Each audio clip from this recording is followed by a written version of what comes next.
How American weapons are ending up in the hands of Mexican drug cartels. Is the U.S. government doing enough to stop it? Today we dive deep into the recent revelations about how U.S.-made guns and military-grade tech are fueling violence not only here in America but across our southern border. And the most shocking part: the very people in charge of enforcing gun laws are turning a blind eye. Here's what you need to know. It all started with a question: how does putting more machine gun-like weapons on American streets make us safer? Senator Jack Reed was not pulling punches when he asked Attorney General Pam Bondi this direct challenge. Senator Reed. Chairman Moran, thank you. You're welcome. Yes. Madam Attorney General, on May 16th, the Department of Justice announced that it dropped litigation to enforce the law against forced reset triggers. These are devices that can be installed in a few minutes on guns like a AR-15 in order to match the rate of fire of a machine gun. In fact, according to demonstrations on YouTube and elsewhere, you can dispose of an entire 30-round magazine in about 4 seconds, so it is a fully automatic weapon. In the press release announcing the settlement, you are quoted as saying the settlement, quote, will enhance public safety. How does putting more automatic weapons, which have been against the law since the 1930s, enhance public safety? Thank you for that question, Senator Reed. What that will do, it will enhance public safety by settling the litigation, because it is a guarantee that the manufacturer will not put that in handguns. We settled those cases because it was the right decision under the law. Nothing's comical about this. These devices are materially the same as bump stocks. The Supreme Court said last year that they are not machine guns under federal law.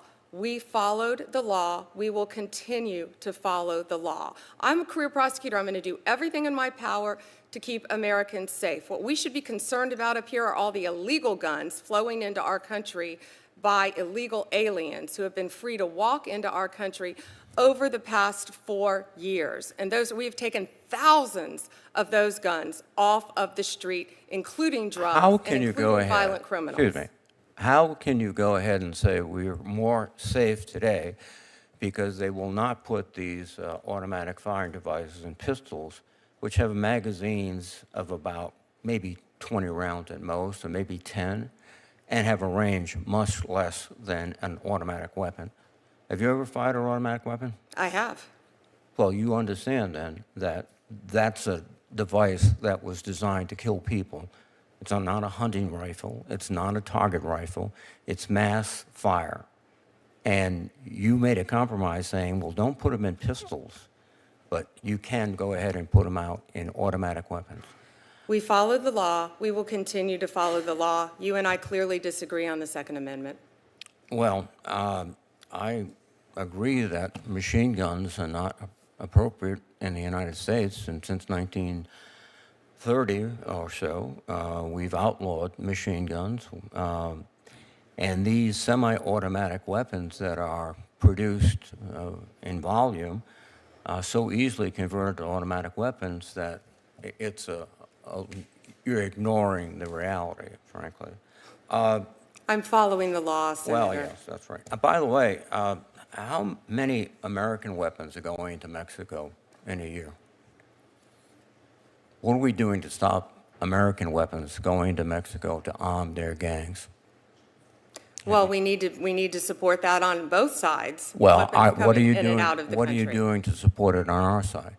We are arresting people who have illegal firearms in our country. We're not sending people back to Mexico with guns. We're throwing them in our jails and prosecuting them. You're allowing them to be purchased in the United States and driven across the border. Most of these gangs have completely turned themselves into military organizations because they're using American weapons, American technology, and your argument is that, well, we're not doing anything about then. No, not my argument. That was a policy of the last 4 years of the Biden administration with open borders. You could come back and forth across our borders. You could buy guns. You could take guns off the street. You could shoot people in our country. You could bring fentanyl into our country. You could bring methamphetamine into our country. You could bring cocaine into our country. That was the previous administration. No, no. Not this What one. are you doing to stop the flow of weapons into Mexico? We are arresting flow of weapons into, our borders are closed. We are arresting illegal really? cartels. Sinaloa from Mexico, MS-13 from El Salvador, TDA. We are arresting from Venezuela. ATF has seized over 14,600 guns since Donald Trump has been president. That's a 33% increase from the last administration. And think about that. That's with our borders secure. Were they coming into they weren't doing anything. Were they coming into the United States? Our borders are closed. They're not coming in or out of the United States now across Mexico. We've done a 33% increase in firearm seizures. Think about that. Think about that, Senator, from the last administration. 33% increase. And our borders are closed. So we're getting all these guns off the streets that came into our country. And I'm so proud of the work of the men and women in law enforcement. I don't think you've done anything to severely interrupt the arming of Mexican gangs, because that's really not what your focus, and I think your focus should be on that. But thank you, Mr. Chairman. And can I just add one thing? And No, because excuse the me. borders are closed, the borders are closed, we are stopping the guns from going to Mexico. Well, let me ask you another question. If the borders are closed, why do we have a division headquarters of the United States Army in Fort Huachuca and military elements across the board when the borders close and Border Patrol can handle it? As former military, I would think you would know the answer to that, to keep Americans safe. No, I think it's to promote the president's policies in the border, and the readiness of our forces is suffering as a result. Thank you. Senator Britt. He was referring to forced reset triggers, devices that make a semi-automatic weapon fire like a machine gun capable of emptying a 30-round magazine in just seconds. These devices are already illegal for civilian use, but instead of banning them, the Department of Justice settled with manufacturers to allow them to remain legal on rifles, just not in handguns. Bondi's answer? It's all about following the law and enhancing public safety. But how does breaking the law about machine guns in 1930 enhance anyone's safety? Reed, a veteran himself, wasn't buying it. He asked a simple question: have you ever fired a machine gun? You see, these aren't hunting rifles or target guns, they're designed for mass killing. Bondi's compromise to keep them out of handguns feels like a hollow victory when you consider that the very devices are now easier to obtain than ever. These guns are designed for war, not for defense, and their presence on the streets can only make the country more dangerous. But then Bondi tried to change the subject. Instead of addressing the real issue of military-grade weapons on American streets, she shifted blame to illegal immigration. She argued that illegal aliens flooding across the border are bringing in drugs and weapons.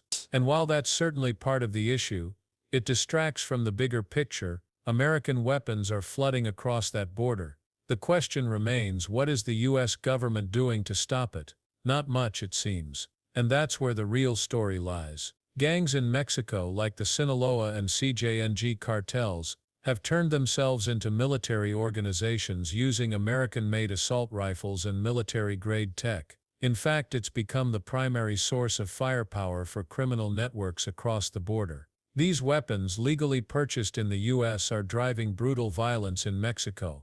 The fact is, American-made weapons are being trafficked into Mexico, fueling the cartel's deadly operations. And instead of cracking down on these gun shops and loopholes, the DOJ is playing a dangerous game of whack-a-mole, seizing guns only after they've already crossed the border. When Bondi presents her stats about firearm seizures, there's a glaring issue. She brags about a 33% increase in gun seizures under President Trump, but that's a reactive response, not a preventative one. Guns are still getting into the hands of criminals because the U.S. government is failing to shut down the primary source: legal gun purchases by traffickers. Seizing weapons after the fact doesn't solve the problem. It just cleans up the mess after the damage is done. And then came the kicker. If the border is truly closed, then why is the U.S. Army still stationed at Fort Huachuca, and why are there military units patrolling the border?